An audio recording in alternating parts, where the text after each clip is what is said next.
Stanley's Stick, illustrated by Neal, Layton, written by John Hegley. Everything a picture book should be. The Times.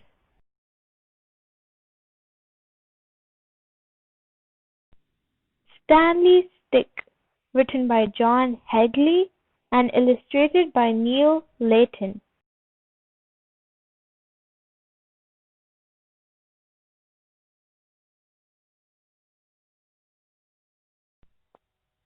Stanley stands on Stockport station with his stick.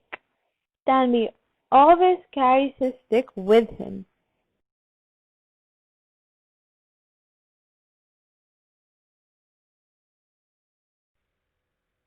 Stanley's stick was once part of something tall and grand, and it will never return.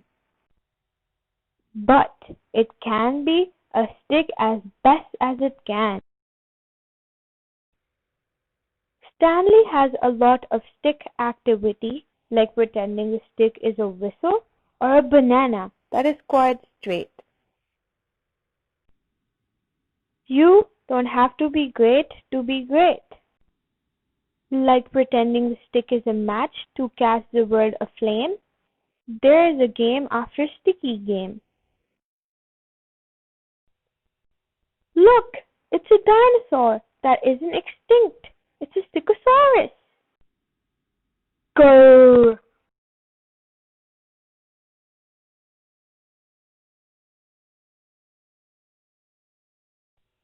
Stanley has tried out some names for his stick like Starry and Moon, but those names were all the wrong shapes. For a while he liked Stirry, but that is better for a spoon. Stanley's stick is good for writing in the sand in languages only Stanley can understand. And 4 times now he has used this stick to pick up slugs from pathway, platform, and pavement, thus saving them from a fate worse than feet.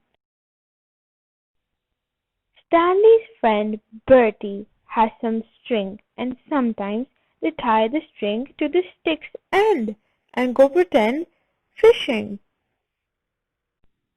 Because the fish are pretend, no fish get hurt, says Bertie.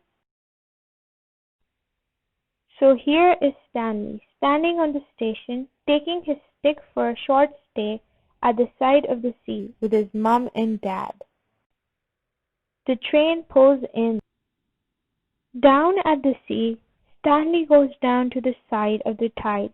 His folks take stock of Stanley standing in the sand, stick in hand. What is he doing? Maybe the boy thinks it is time for the stick to be taken for someone else to enjoy. Stanley hurled his stick into the wide tide. Gosh!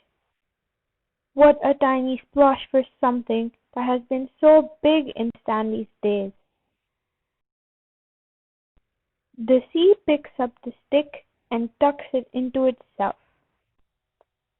Stanley is stickless.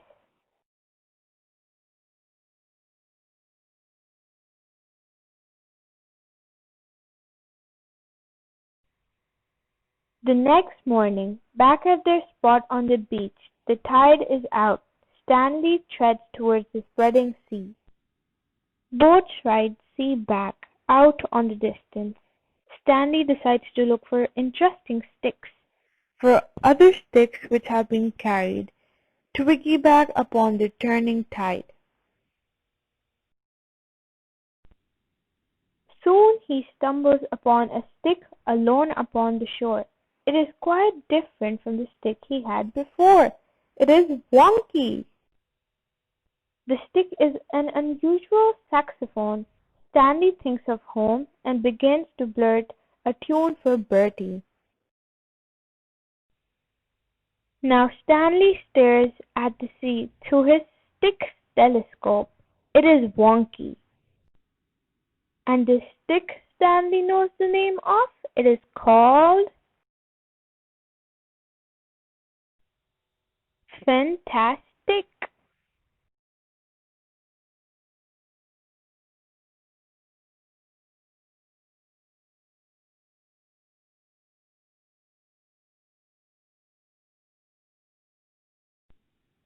Stanley's fantastic.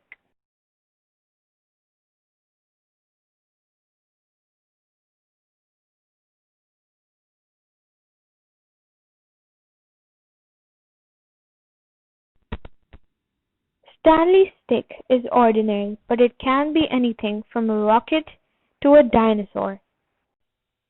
John Hegley captures the power of imagination in this first collaboration collision with award-winning illustrator Neal Layton. Subscribe for more videos by EY Teaching Resources.